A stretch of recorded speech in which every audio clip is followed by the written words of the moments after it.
Let's bring in William Davison, who is a senior analyst on Ethiopia from the International Crisis Group. He joins me live now from London. William, I'd like to get your reaction first to this report. Are you surprised by what's in it or not surprised?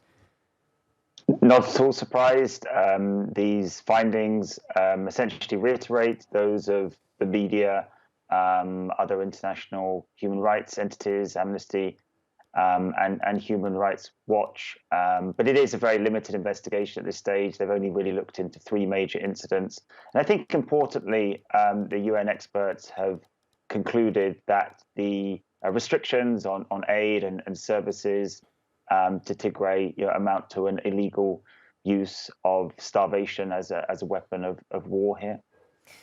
Now that this report has come out, do you think it will make any difference, or is this the reality for as long as the fighting continues?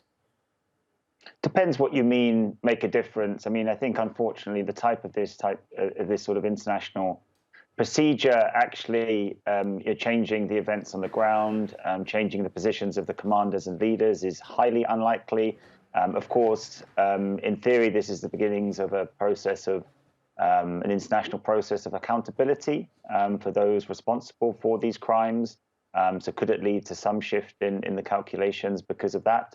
That's possible, but with the momentum to war just increasing every day, really, it's very unlikely to impact that in the short term.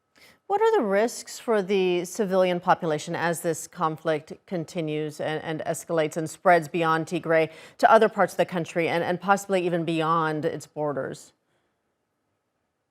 They're the same risks that the civilians have suffered so far. There have been direct attacks on civilians, killings, and sexual violence in Tigray and outside because of the restrictions placed upon Tigray. Obviously, there's been very serious attendant humanitarian consequences for millions of people. So obviously, if the conflict continues to escalate and spreads further, then civilians elsewhere will face similar hardship.